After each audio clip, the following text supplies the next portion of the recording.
Hello everyone, this is Pino Trogo from San Francisco State University again, from the Introduction to Drawing for Designers class. Today is Friday, September 11th, 2020, and today we're going to do a little demo on how to draw a clothespin, a tape dispenser, and a light bulb.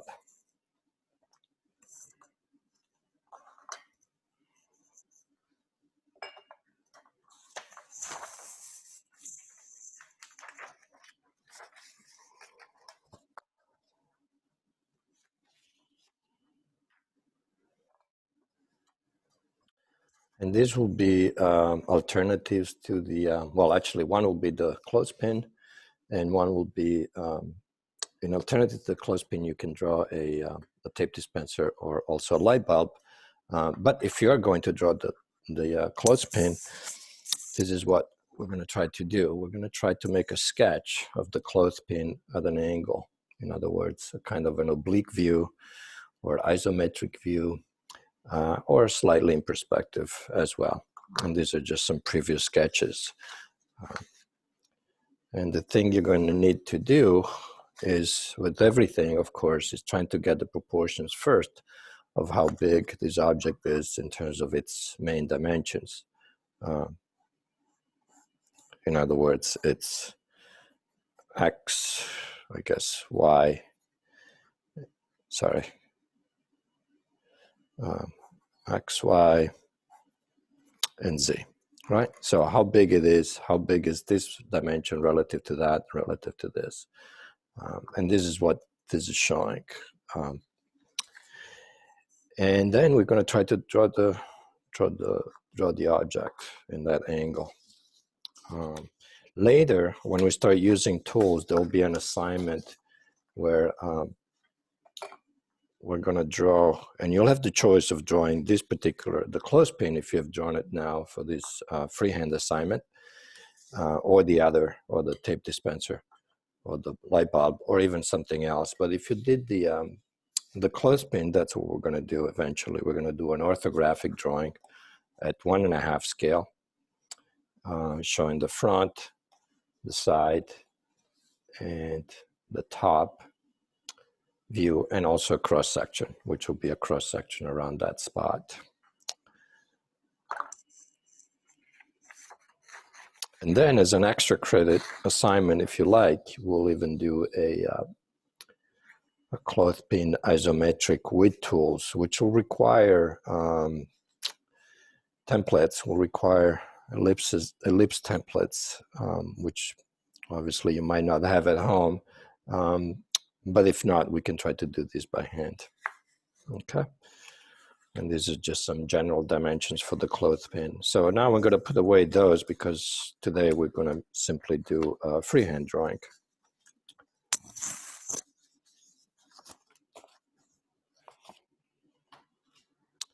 And again, I have a bunch of sheets of sketching paper, which is lightweight paper. And here's our clothespin. Eventually in the orthographic, you'll have very precise dimensions, okay? And they'll be in the millimeters because it's easier to scale up 1.5 times, or in the case of the of this drawing, this isometric drawing, twice as large. So, but for right now, again, we're just going to focus on the object itself and trying to draw it. So without even using a ruler, the first thing I want to do is figure out how big the object is. So let's see, maybe the easiest way is to figure out how wide it is. So it's about the tip of my pencil, and I'm going to see how many times that fits. So I'm going to say it fits 4 times. So my basic shape, my basic dimension is going to be, what's going to include these objects, it's going to be four squares, basically, right? Because if that's 1, this is 4. And then let's see what is the, we could call it, let's see, if this is the front, this would be the side, so this would be the width. Rather the width, this would be the depth, sorry. So I'm making myself a little sketch here. I can say that's 4, this is 1, and this is about half. Okay, so we'll see if that's exactly true. I think it's a little bit more. Let's try it again. Yeah, it's actually about 2/3 rather. So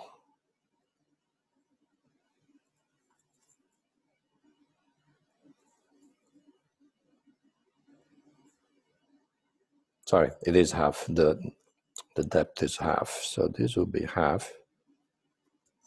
And then what I meant to say was that this dimension here is about 2/3. Okay, so I could say this is also half, referring to that. So once that I've done that, let's try to, and this is a good exercise to have your sort of reference drawing on the side, in a corner perhaps. And if you run out of space, you can always bring it back. For now, I'm going to try to keep it here all on the same, in the same place.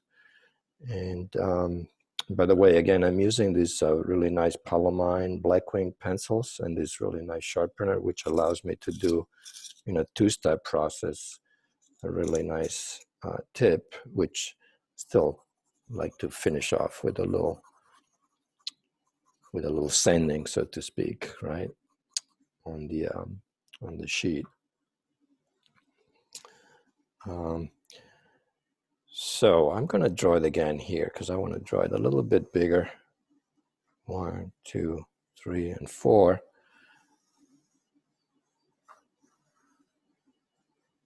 And in the other videos, you might have other objects, but the process is pretty much the same. If you look at my original video with the isometric basics title, you'll see that I'm drawing a phone, I'm drawing an iPod, and this is the same process. Okay, so we said 2/3. So in order to figure out 2/3 in the middle, what I need to do is actually divide into 6. And when I have to divide something into,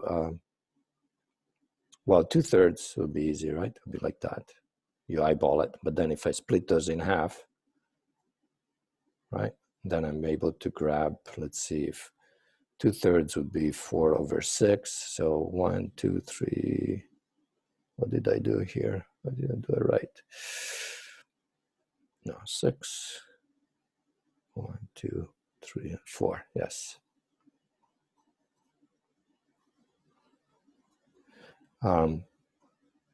Sorry. 0, 1, 2, 3, 4, 5, and 6. Always start at 0, right? When you count. I mean the Markov point. So I can try to do that again here. I split that in half, and then I split this in thirds. And then I take my overall 2/3. And one way to actually check your proportions is to take your object, because I'm drawing it now larger, right?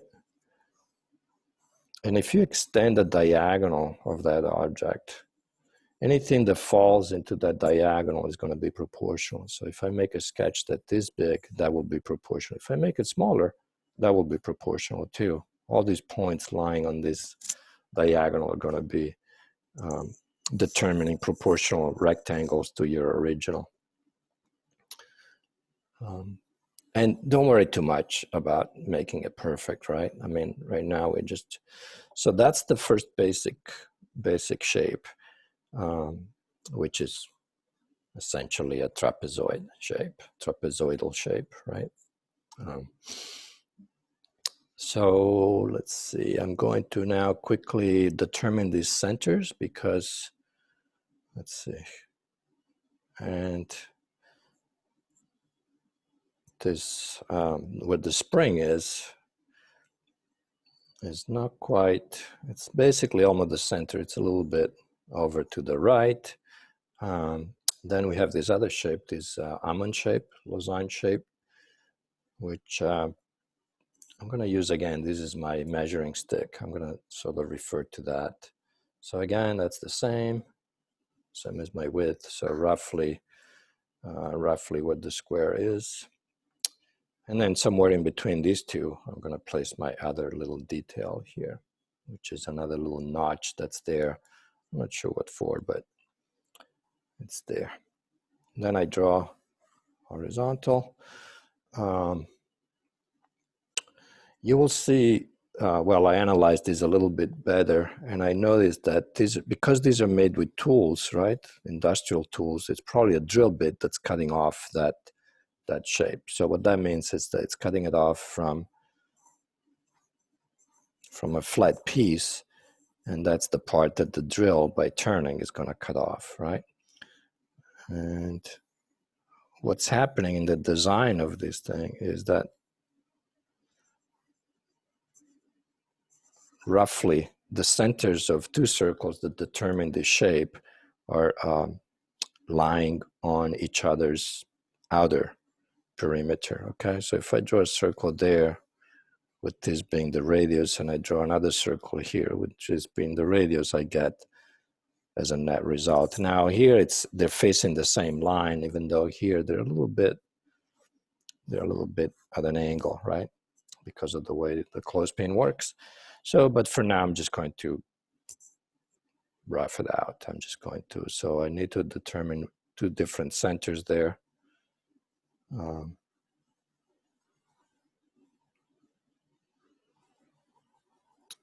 I forget now exactly where they lie, but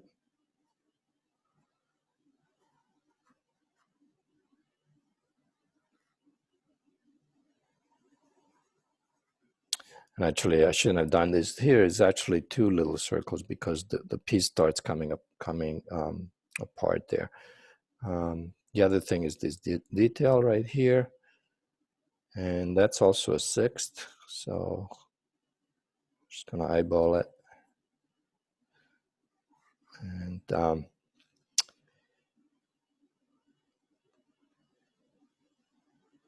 okay, now I have to find these lines, which we're gonna go from here. Again, here another sixth.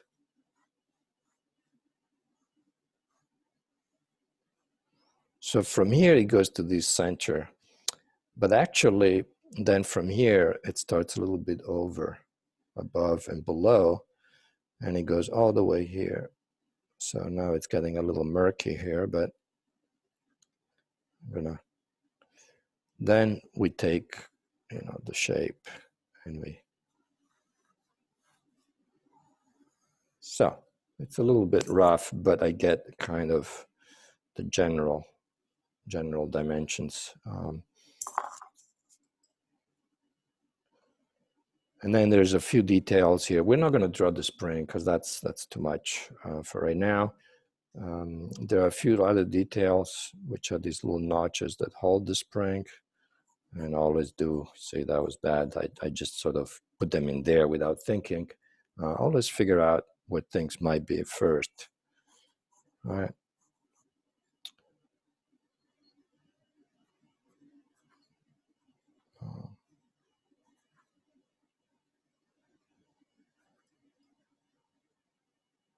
Oops, I put that on the wrong side. Okay, so now I'm ready to do this in oblique view. Okay, and what you want to do in your oblique view is always, well, I'm going to use the most common view, the most common angle, which, if you recall, was one that divided the pie into 3 equal parts, meaning that if you had a cube, which we did in the last video, what you would, and these would be like extended perhaps to define the pin, the clothespin, you would want to orient that cube in front of you or lower your head in such a way that eventually what you see is something like this, right? Because it just makes it less complicated. So I'm going to do a new sheet, but just real quick. The advantage of that projection is that I can I can use my axes to be all the same ratio. If you recall, when we made our cube with these angles slightly higher and lower, we had to adjust this angle here. We had to adjust this length in order to make it look correct with the other. And so if we do that, it's always a little bit of adjustment. If we do the isometric, you don't need to worry because they're all the same ratio going to the three sides.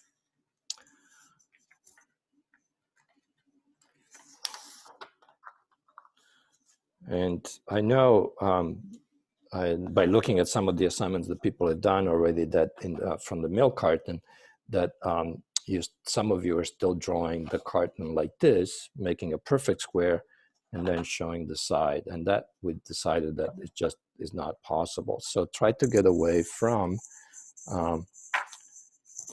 doing this if you have an object that you're trying to draw and it's a cubic shape. If you do this, which is something we do because, you know, we can on paper. I'm gonna highlight the three axes now. You can do it on paper, but it's really not so good. Because as soon as I see something on the side, in other words, as soon as I start turning this, and let's say I just try to adjust now the right angle. Now, maybe I can get, you know, two angles to be right. Let me see. Yeah. So if I can get, see now the vertical gets screwed up. So there's no way that I can get all the three axes to be in that drawn version. And of course, if I see just the front, there's just no way that I see anything else at all. Okay. So, so the suggestion is to use either the main angle, you know, the even angle, such as this one. And I'm talking now about this hypothetical box that would include the clothespin, or variations, right? And variations would be again something like this, right? Or the opposite. Oops, that's too much. You see, that's square. This is true, by the way, for the top views too. So I shouldn't be doing this. I shouldn't be doing this angle to be, because again, that if I do that, I can't see the other side. So here, if this is low, then this is high. And if this is low here, then this is high.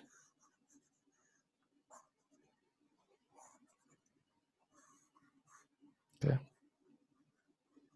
This is small, this is large, and this is small.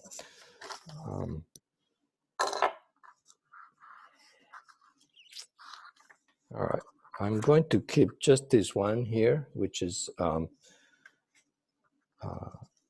it's actually not so great. So let me see if I find, perhaps I'll, well,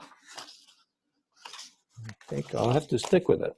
So I'll just leave it at the top and see if I can now transport. Very quickly, let me just say that the advantage again of this system where the three axes are the same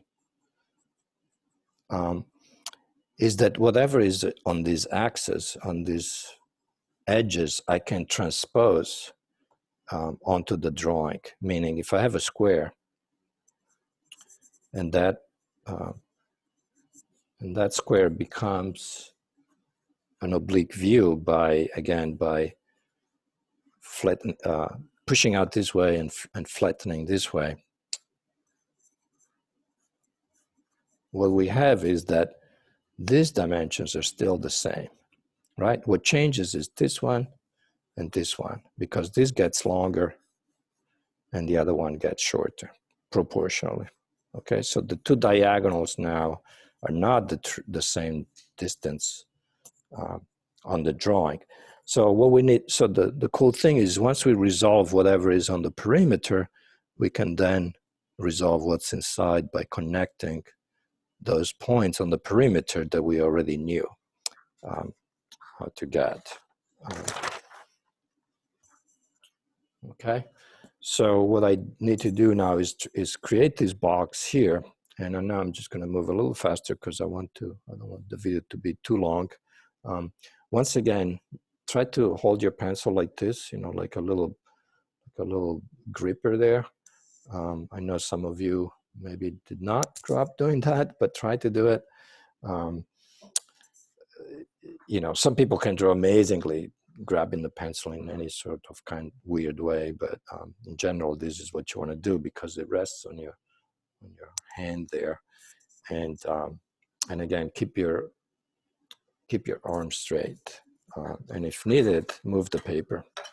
So that's what I'm going to do now. I'm actually going to move my paper to get my basic shape, except I have to make sure it fits in the picture. So let's see. Yeah, something like that. Okay. So I'm going to try to get first my proportions, first my angles. Always refer back to this angle.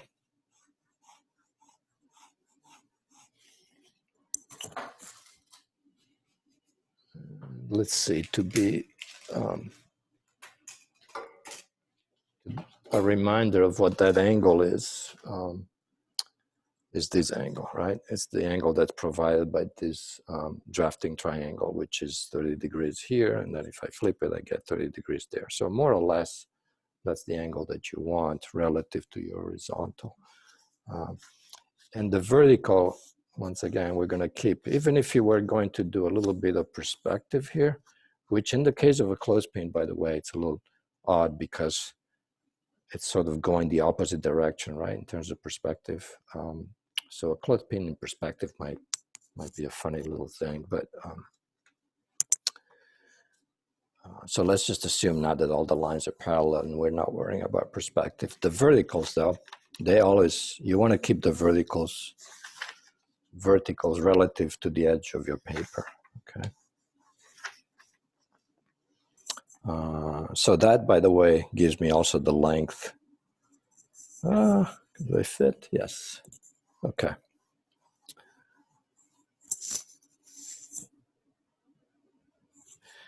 And okay, so now I've got the main box, and I forget, what was that? That was half of this. So my height is half of that.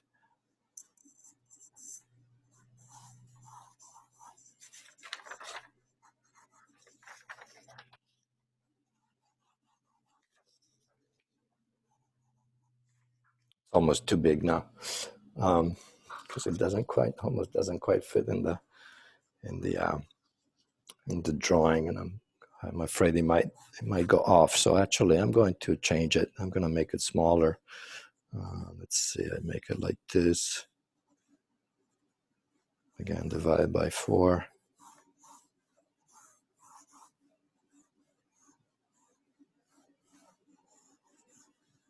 And then this will be half.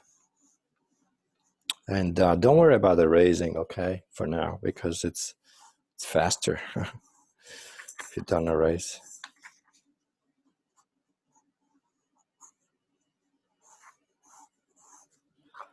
Okay. Now notice I'm really now drawing from my sketch. I'm not even drawing from the real thing, although of course it helps to have it around. But it is amazing how our eyes can, you know, kind of trick us because we're so influenced by the knowledge of what the shape is like that we have a hard time visualizing the object the way it really looks to our eye, which is, you know, all kinds of crooked and all kinds of angles. Let's see, maybe I'll leave it up there. No, that's in the way. I'll leave it there.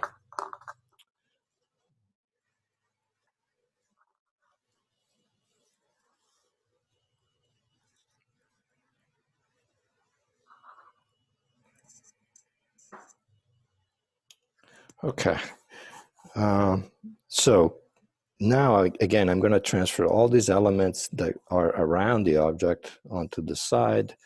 So I remember this was there, the main hole there, and then there was another one there. sorry, yeah. So the first thing, of course, is do your axis. By that I mean your center line axis. And let's just define first the wedge shape, right? Or rather like that. And this is an exaggeration, but that's what we need to do. We need to carve out the object first from the box in that manner. And if you remember, it was 6 parts here, and I keep 4 parts, or 2/3. So now I move it because it's easier again to work from your elbow rather than from your wrist.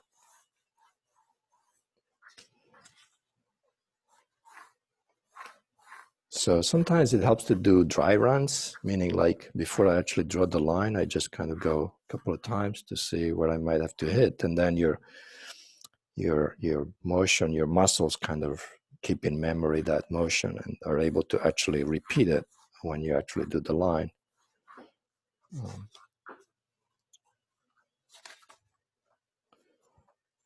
So where are we? Let's see. Yeah.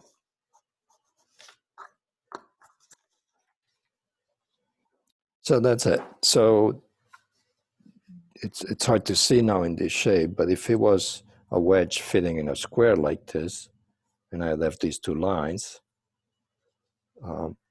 once I do them like this, the thing to note would be that this line is actually much shorter than that line. Okay, so these are actually different. And that's the part that's hard to resolve, but we resolve it by, again, doing the outside and then connecting the elements on the outside. Because sets of lines like this, which are parallel, you just keep repeating them parallel. So let's see, we'll find another. Let's just go in order here. We'll start from the tip. Somehow there, roughly. And here's another case of diagonals that look different. Now in this case, this diagonal is shorter than that diagonal. And that's the way it's supposed to be in the drawing. And if I have elements that can be completed, I can just complete them as I go along. Now it may be that at the end, my proportions are still, not quite right. It looks like it's a little bit too tall, but I can fix it later. Now we have to place these circles. Remember that if we have a circle, we're going to do an ellipse, right? And that ellipse is always going to be going this way, straight up, and not, mind you, at an angle, okay? If your cylinder is sitting on the ground, which would be like this, then your ellipse is always going to be straight, meaning this axis is going to be, it's not going to be like that or like that. If you do that, then it's floating in space, or it's not a cylinder. So remember that. So what I'll do now, because I have 2, if you recall, I had 2 circles which are centered on each other's edges. To find what that would be roughly, that's my center right there. So I'm going to try to remember now where they were from the previous.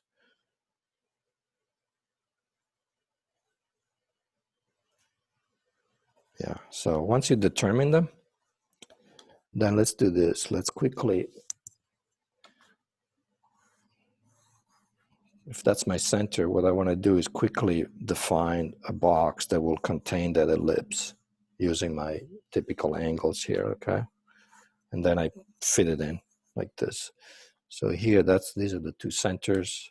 I'm going to do it one by one. I know it's going to touch the edge here, so I'm going to do first one. And now things are going to get a little bit overlapping here, but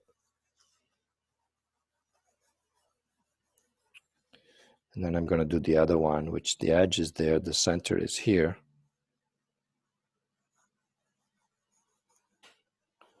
And I'll leave the center somehow. Now, we're only going to keep some parts of these 2 circles. And right now I didn't quite, there. Okay, so if I repeated another one here, let's repeat it here so it's a little bit clear. And then this is my intersecting line, and then I keep this bit right here.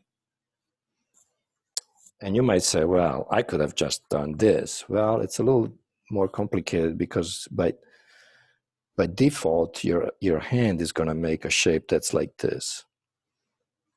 It's going to be symmetrical perfectly to the other side. But in fact, it is symmetrical, but in a kind of reversed way. See, the curve is more open here, and it's more closed there. If I'm not mistaken, or is it the other way? Actually, sorry, it's the other way. Scratch that.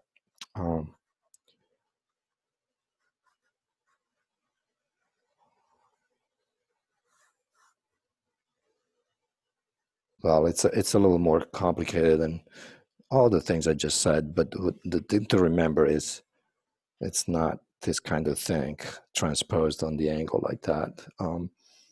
So let's keep moving and now do this other large circle, and that's just one because it's where the spring fits. So I'm just going to eyeball it. Again, if I didn't want to eyeball it first, maybe I find the circle there. That's my center, and here I have to do my 6 divisions again. I'm going to take one of those 6, and from here I'm going to go to the center, and from here I'm going to go to the center. There we go. Again, it helps if you move the paper. What you want to do is also start and try not to stop on a dime at the other end of the line. You have to, in a way, kind of fade out a little bit and then pick it up again and then go the other direction. So we said that from here, there's 2 other points we connect here so that the clothespin starts opening up a little bit. So I'm going to try to do that. And then I'm just going to keep what I need to define the shape. Again, we're not doing the spring here, okay? So let's see, we have a little notch in this direction there.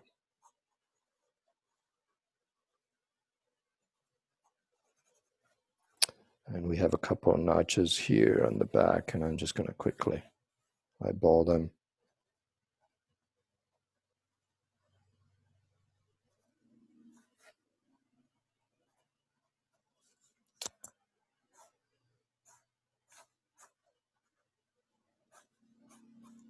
So now I'm just darkening. Where are we? Let's see. Okay.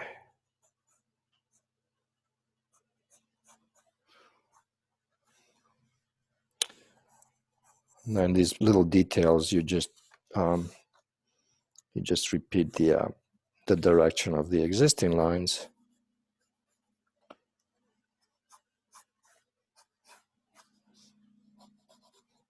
Oh, here we need to. Now the height would have to be the same from the side here. So I don't know. It would be nice if we could see a little bit of detail there, perhaps faking it a little bit so that we still get something. And here too, we're gonna keep the same direction, right? So I'll now finish it, and I'll see if my proportions are, decent. I would say it's a little, yeah, it's a little squat, but it's it's somehow there. Oh, here I need to finish this part.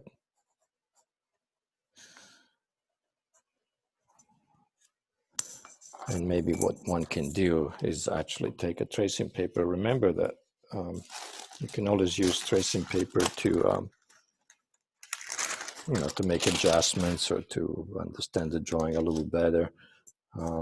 Let's say you wanted to show the sketch, but it's not quite what you like. Well, maybe you can take a piece of tracing paper and you can, do another one. So I'm gonna do just that now because I think it's fun. Because you can see that I can immediately fix a few things that I didn't quite.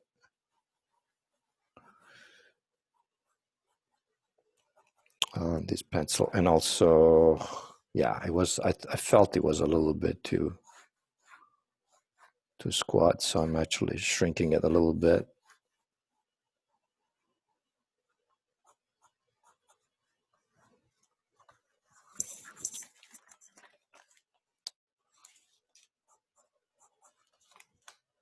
Now, mind you, because now I'm tracing, who knows, perhaps this won't look as good even as the original, but we'll see.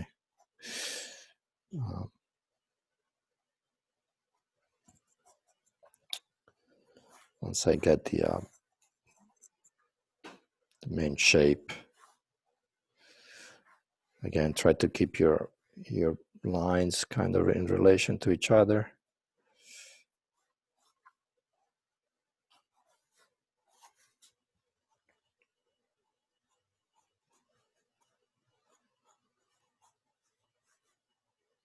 The notch is there, so I'm trying not to forget.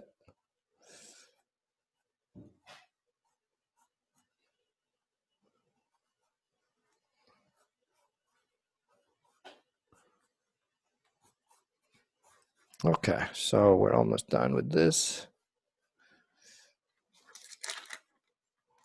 Yeah, as I suspected, somehow, because this is sort of a, doesn't have the nice construction feel that the other does. And in fact, I even got this part a little bit, I shrank it too much there. Anyway, that's why we have tracing paper, and that's why we just keep trying.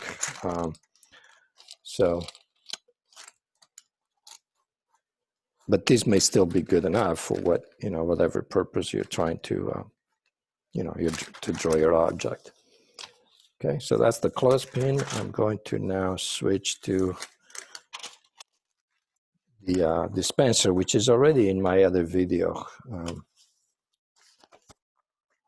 You can, the one that's called cylinder, cube, cylinder, and sphere. Okay, so I've taken the tape out because it's an extra complication, and again, I could measure this, and eventually, if you're going to do the drawing with the dimensions, obviously that's what you're going to need to do. But for now, again, I'm just going to use my pencil, like the old trick, the old painter's trick to get, or maybe you could say the carpenter's trick. I'm going to sharpen all my pencils first.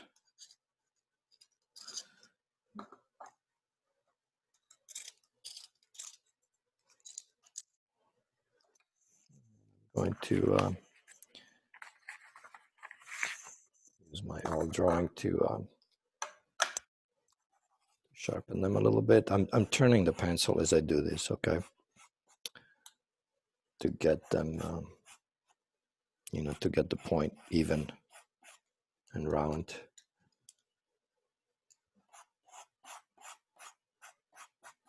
I definitely recommend investing in if not these pencils, which are a little bit more expensive, investing in the sharpener, which is really, really good.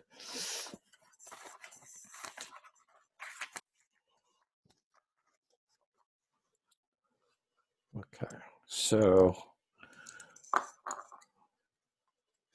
what I'll do with this object is I know that there is, well, I don't because I haven't checked, but it looks like it's really a lot of circles within a certain square shape, right? So the first thing I'll do is figure out what the shape proportion is. So I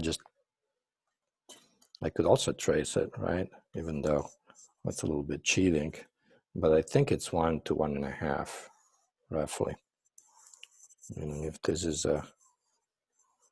something like that, okay. So we'll say that's the case. And then let's say this is, and this is also half. So this would be that much. So the object fits in a box that is, is that right? Let's see. It's a square and a half. And then it's half of the square going this way. Roughly like that.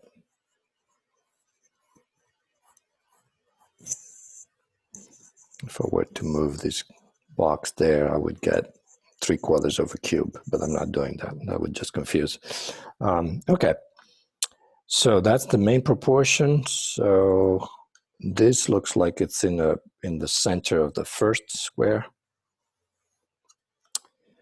And then here it looks like there's one big circle, right? By the way, to do a circle, it's really tricky.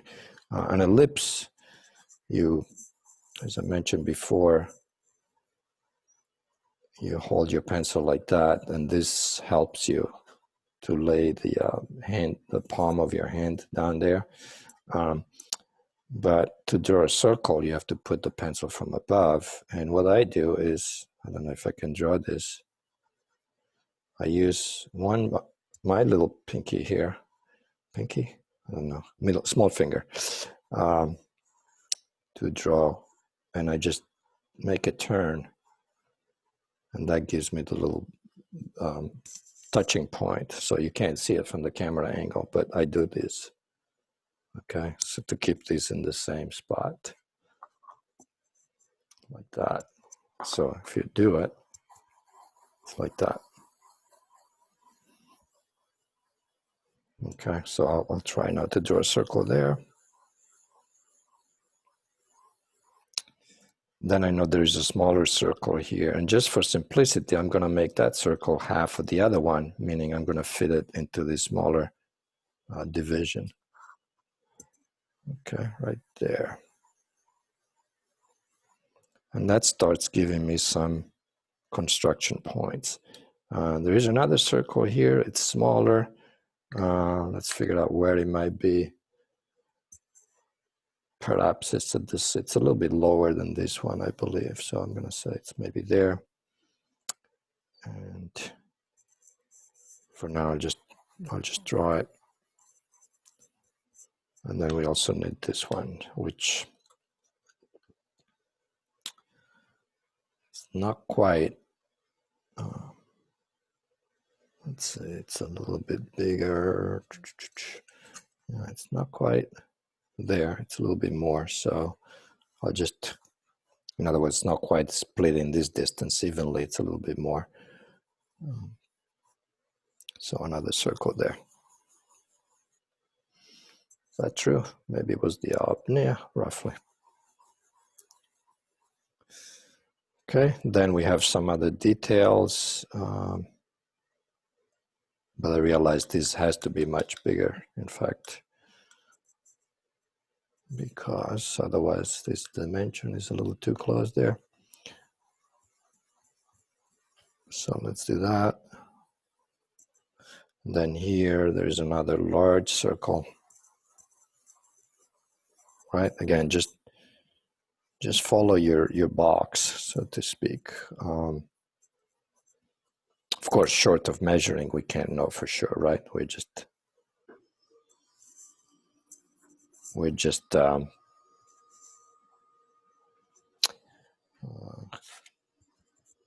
eyeballing it a little bit. But in any case, this is what you need to do to get the basic construction, right? It's funny because it's actually harder to draw this view because it's all circles, and circles are much harder than ellipses than it will be to draw the thing at an angle. So now I connect the tangent points here. See how good I did. I did pretty good. So even though I traced the overall dimensions, I didn't trace the details, and I came up pretty close. Okay, so that's our, might want to darken it a little bit. And now I'm just simply going to transfer that. So again, practice ellipses, ellipses, ellipses, making sure that, again, relative to the paper, right, these two axes, the short axis of your ellipse is going to match that direction of your paper, right? So that when the drawing is presented, it looks like a proper ellipse. It doesn't look like that. It doesn't look like this. It's always going to be like that.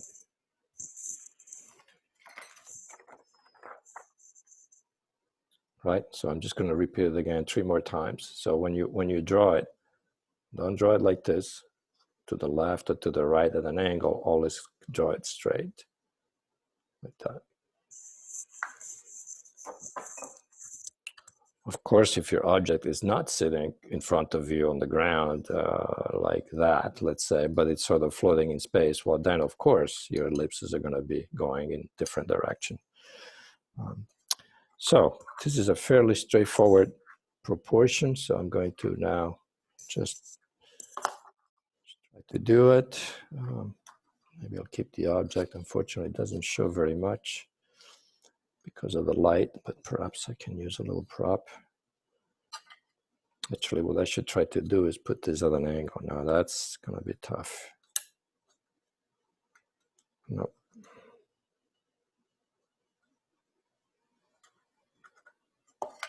Nope. I won't be able to. Maybe I can hold it to pretend that it's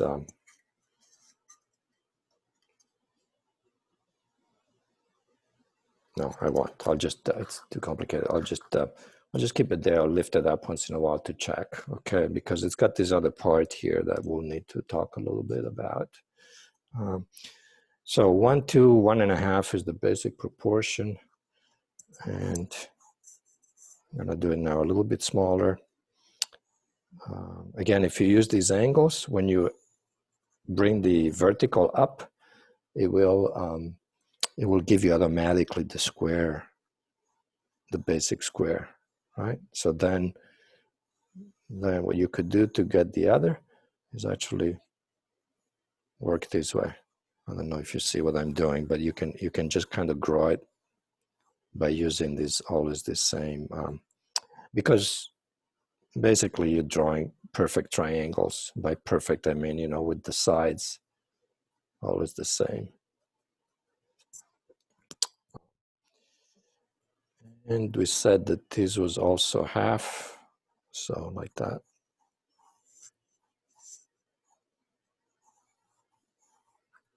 Okay.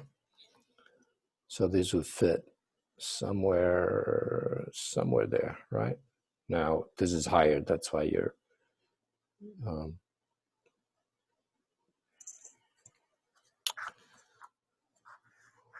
and now I'm just going to move the paper around a lot because I want to get those construction points in the right spot. So that's the first one. Then the second one is this circle, and then that circle. So this is going to be here. We said that this one was lower and closer. And now we can, and then this was a little bit bigger than the half, which was this. So I'm going to make it a little bit bigger. So you see what I'm doing? I'm just kind of building up a series of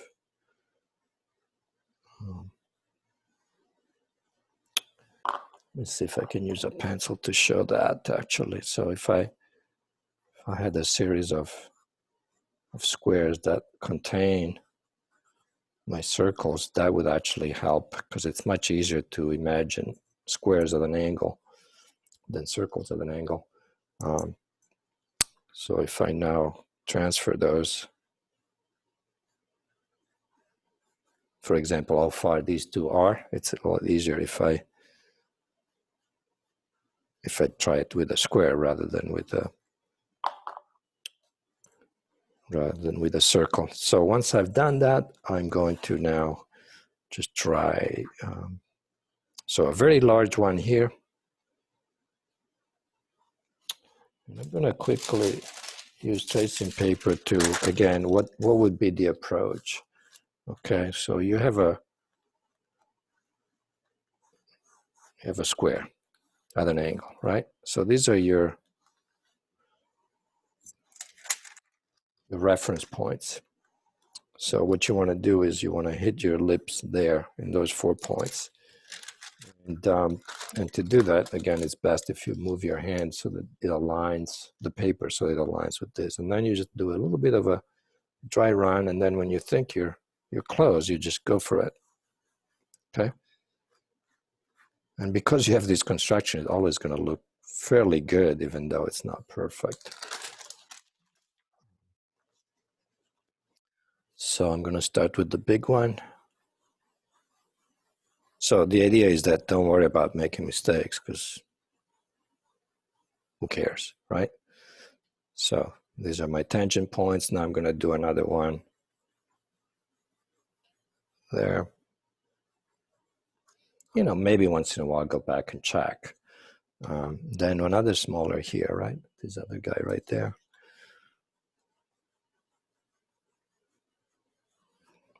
And meanwhile, I'm going to, again, mark my spots. Now another one here. Now I don't have the axis, so I'm going to draw the axis to be a little more clear where I need to go. And again, this is now maybe too far, right? If you look at this, I can fix it later, but why not do it right away? Make it a little bigger.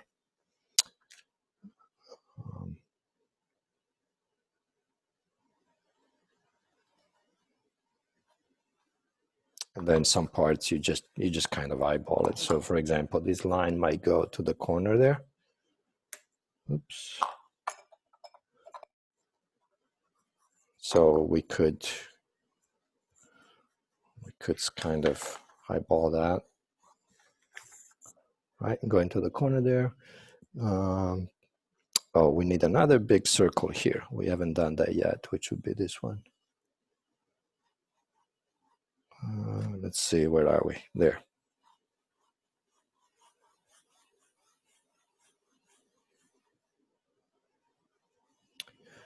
And now I'm ready, almost ready to,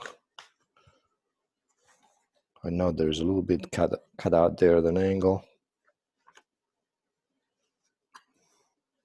I think I made this too large because it's a little bit too large.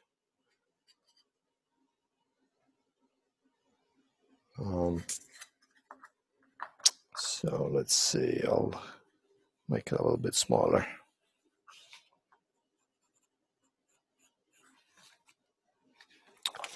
Then here, there's another connector there that's roughly parallel. Sorry, can't really see it, right? 1 and 2, a little bit opening up. Now I can start. So now, when you finish it, it's really hard, of course, to trace everything perfectly. So do it in bits, right? And usually I start from the connecting points and go to the middle instead of trying to do all in one big swoop, because that's going to be tricky. Usually you do the curves first and then you connect them with the straight lines. It's a little bit easier. Yeah, my opening there looks a little bit, maybe it's just my impression. Okay, now let's see if I can hit this other. Well, all right, so yeah, there is drawbacks, of course. If you move slowly, the line it's not gonna be as smooth. If you move fast, you might not hit the right spots. So you have to see how it goes. Okay, that's my basic shape. Now, before I do this detail, what I need to do now is extrude it down or up if I do it the other way, but I'm gonna extrude it down. And the way you do that, tracing paper is gonna be really, really helpful.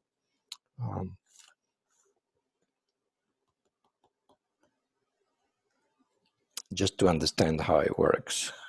Let me just quickly trace it, even though it's not going to be perfect.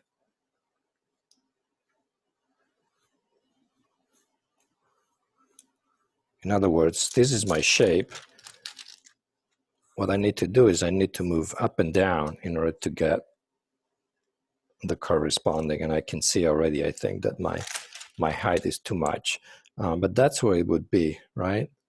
So perhaps if I'm lucky and yeah, it's not bad. I don't know if you can see it, but I have a little bit of a trace there, and like I said, it's a little bit too tall, so I'm gonna make it a little bit less tall.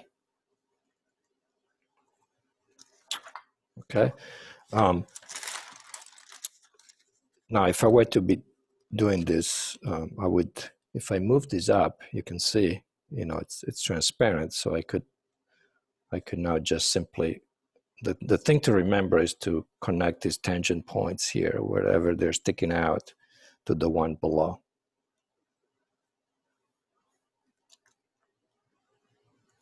And you see where everywhere, I'm gonna simplify the shape, I'm not gonna, so it goes roughly there. And I know it's cut out at halfway basically. So there would be another circle there. Then down here, there would be a detail that goes somehow like that. So this would be seeing a little bit in transparency, which is a little bit tricky. What else do we need? We need this part.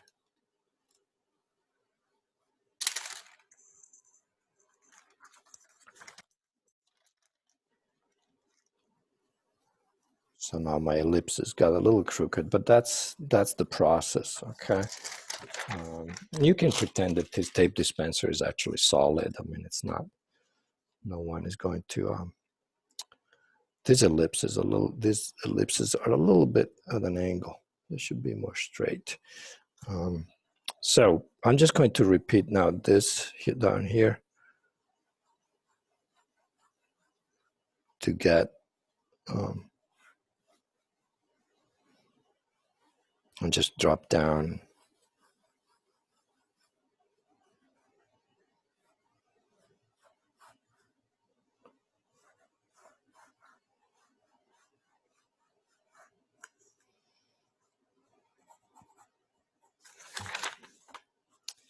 Okay, so enough, you know, you have to, yeah, that doesn't look too bad. So again, if I have to draw this ellipse now down, I just go down by the same amount, trying to keep that consistent. So if I go down by this amount, I draw the shape. It's there somewhere.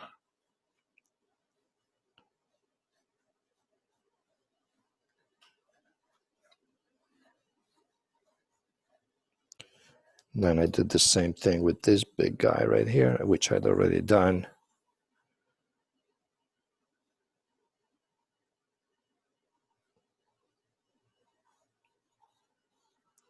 It would be nice to give a little bit of a suggestion of what's behind, right? Of course.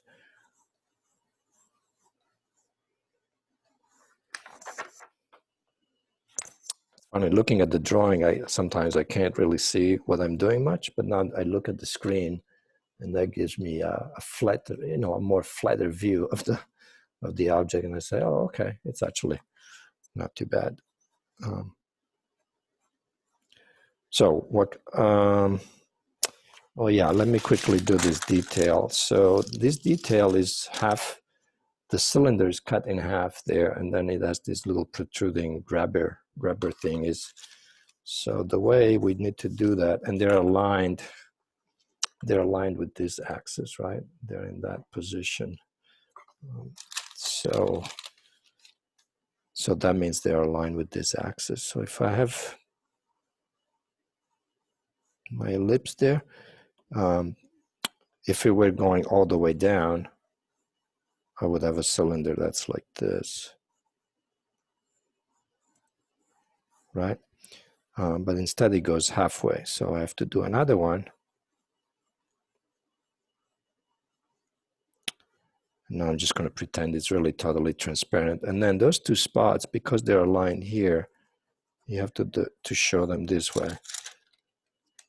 And then you just give them a little bit of thickness. So now, so they would be going from the half like that. And now I'm drawing it pretending that, you know, the rest of the tape is not there. And trying to see if I can show a little bit of the transparent. I don't know if you can see it. That's the idea. Okay, so they're facing, these two guys are facing each other in this direction, this and this. Okay. So if I try to do that now here, let me see. I'm a little bothered by the fact that I didn't quite get my ellipses. You know, I kept talking about make sure this axis is like that, and then all of a sudden I realize I have a little bit of an angle there going like this, just a little bit tilted, but too late now. So I'll just try to finish this. That's the in-between. This is my axis. I bring it down, and then I give it a little bit of, here it's a little more tricky because it's hidden.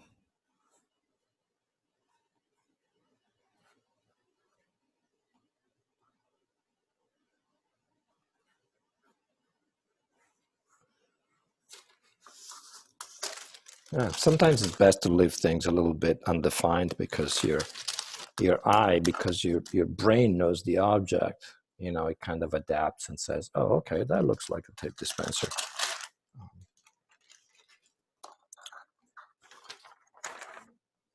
I'm just going to do a couple of more things without overkill, of course, but maybe just a few spots to make it pop a little bit more. Usually, you know, it's the outside, but again, don't do the line exactly the same everywhere. Just try to vary the line. Otherwise, it will look a little stiff. So I try to pick maybe corners.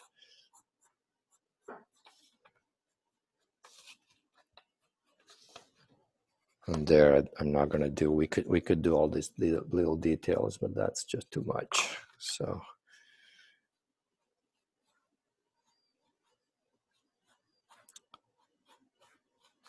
I'm going to just reinforce the lines that are in front as opposed to the ones that are behind, and perhaps this, because actually we do see that quite well.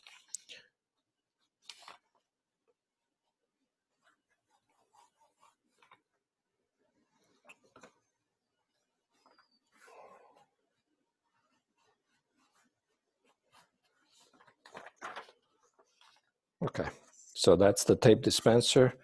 I'm going to quickly do a light bulb, and because we talked about the sphere, and before I do that though, I'm going to draw on this light bulb contour lines.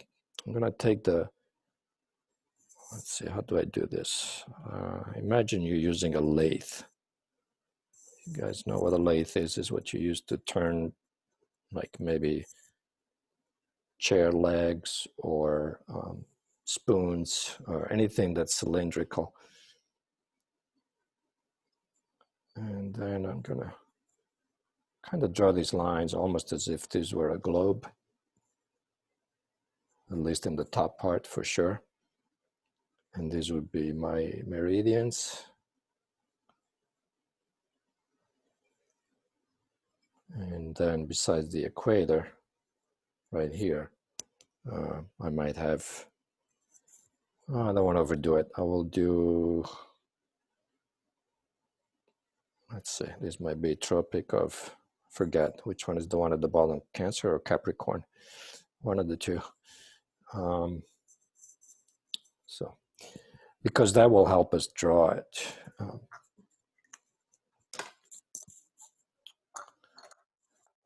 Let's see. Sharpening. And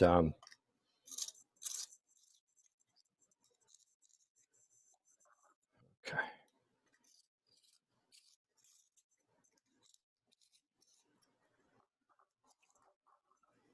All right.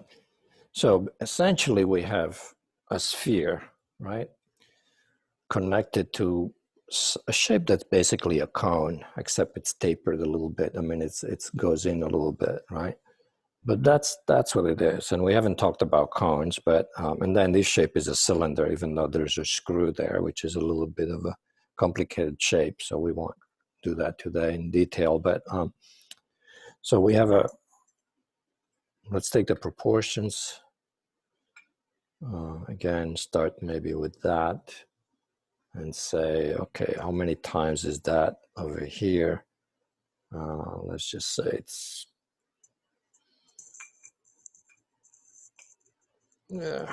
not quite twice as tall. Okay, so if it was twice as tall, it would be this, right? Proportionally. So I'm just gonna make an executive decision there and say it's less than that, and it's this. But I can measure the screw. How thick is the screw? The screw is, let's see if we show you on the camera. Again, the screw is less than half. So if it was half, and I split this in 4 parts, I would get the half here. So what did I say? It's a little bit more. No, it's less. It's less than half. So let's do a little bit less. Okay. But this I can pretend it's roughly a square shape right here. So that's my screw right there. I know there is another part there. And that's it, almost, because now we just have to connect. If it was a straight cylinder, it would be like that, right?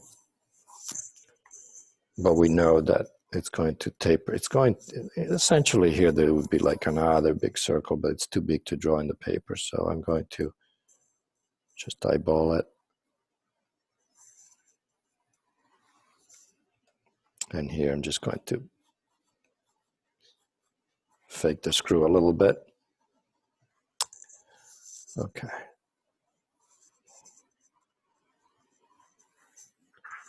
So again, remember to do a circle. What you do is you use your little finger here and you just make it go around like that. And then keep the same, touching the pencil and the finger to the paper. And again, you can't see it because, but that's what I'm doing now in this motion. Okay, it gives me a nice. I could try to do it. Yeah, I can see it. Now. If I don't do that, it's really going to go all over the place. By doing this, by touching the paper, it's a pantograph essentially. Which used to be a gadget to make copies of the letters that you wrote and also copy objects. So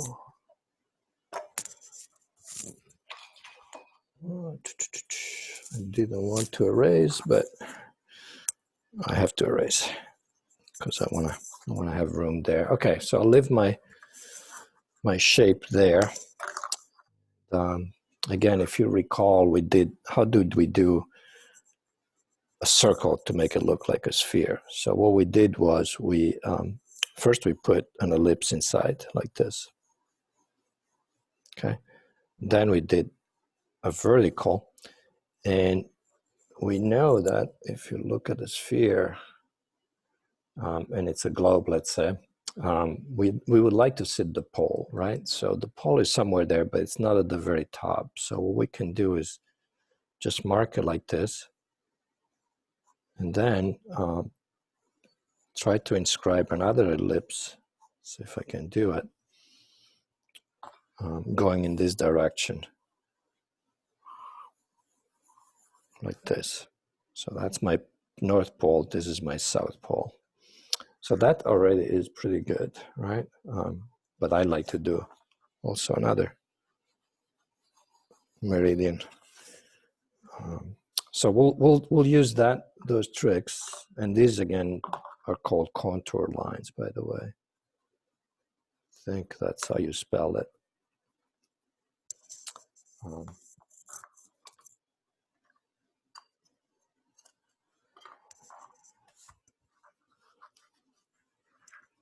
So this would be in a box. Imagine if I had the container that this came in, you know, maybe a single container, what would it look like? It would be maybe something like this. And if that container is not quite 2 cubes, right? Because this would be twice as tall, maybe it might be like that. So that's a good place to start by saying, well, maybe it's a little bit longer because it's not quite 2 cubes, but almost. So let's try that. So every time you draw circles and curves, it helps to do, in fact, maybe it's a little big, it won't fit. Again, if it was 2, it would be roughly like that. So I'm going to do less. So I'm going to cut it off there.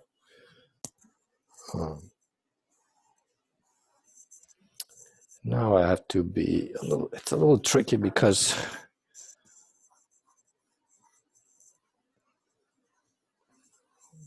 when you inscribe it like this, you're actually, and then you turn it in the view, the circle is actually smaller than that, but I think that will be okay. So let's try it. If it doesn't look right, we can always correct it. So first of all, I'm going to inscribe a sphere in this first cube, right? And how do I do that? Yeah, so I'll just start from the middle being, sorry, I'll erase this because this could be a little bit confusing.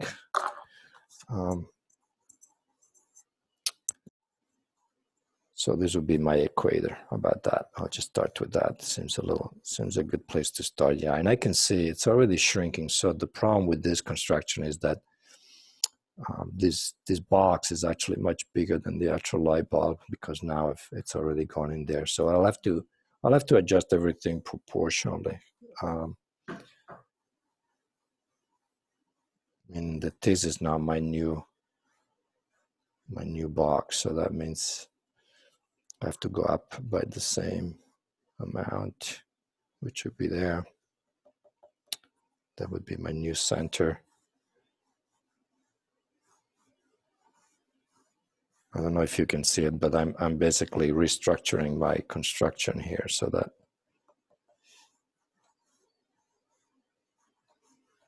I have a series of 3 squares on top of one another. Show it with trace.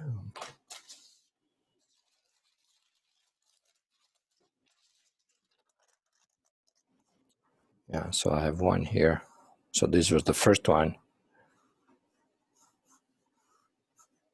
And if they're squared, they're kind of lying on these centers, right? One on top of the other.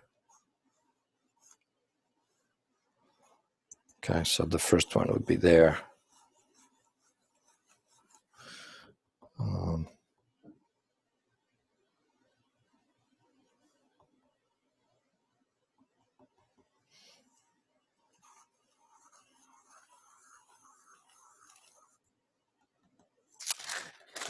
Actually, this is not quite right. Once we do these, what we really need to do is draw a circle here because those are the tangent points, right? So it's what I was doing is I was drawing yet another bigger bulb. So let me try to do that. So it's a good idea to really start with the overall outer circle. There we go. And now I mark my center, my north pole there.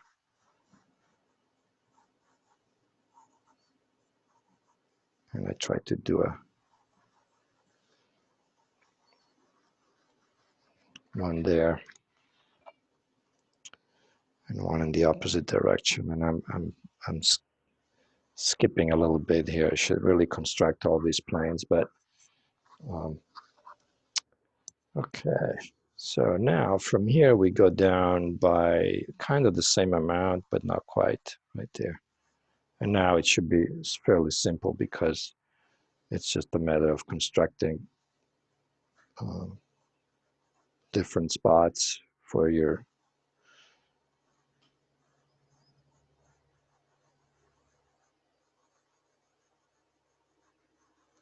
different ellipses, right?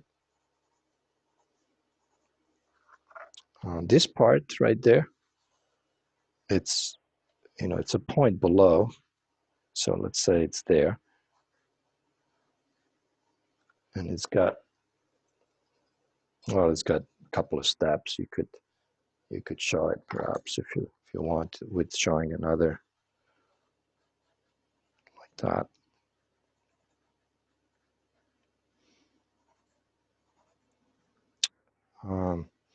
Oh, here's a nice exception to our rule of making ellipses always going, you know, straight up like that. So what we can do for the screw instead, we can bend that rule and the ellipse, and so make a few ellipses going like this, which will give us the truer shape of the screw.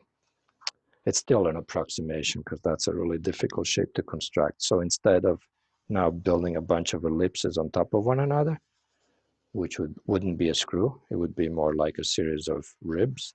I will go now at an angle, and I will make a few ellipses going like this.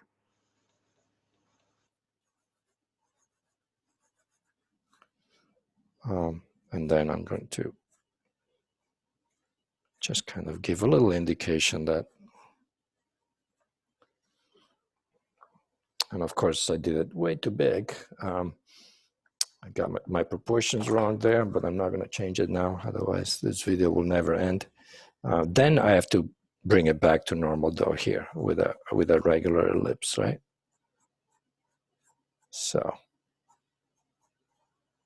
now I just try to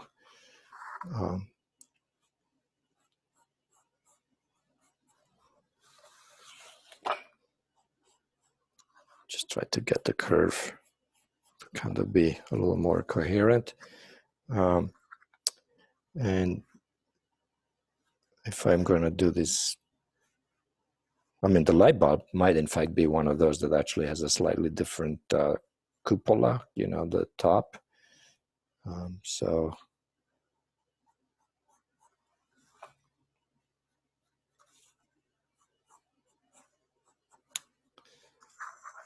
okay. I'll quickly show how that maybe could be sort of made a little bit less less lines, you know, a few.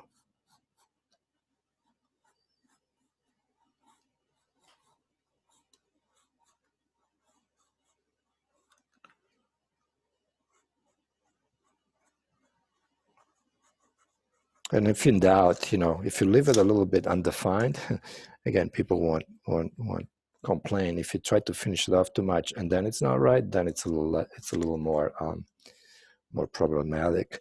I will do a little bit of a contour line here to show that little detail there, like right there. But I'll clearly separate that the screw starts there. And here we'll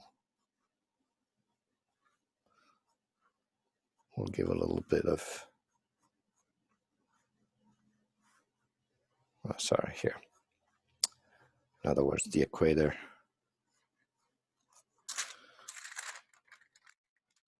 Well, it doesn't quite show, does it? So I think maybe doing a very light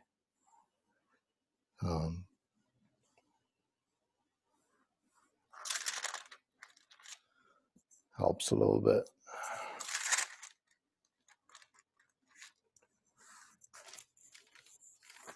And then at the end, we talked about that banana shape in the previous video on to show how a sphere can be defined by this shadow right there, and maybe a little highlight there. I don't know if this is going to be, yeah.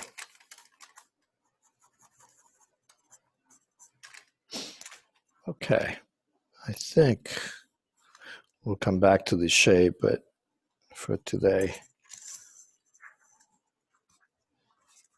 that should be enough. So that was the light bulb, the tape dispenser, just somewhere, yeah, here.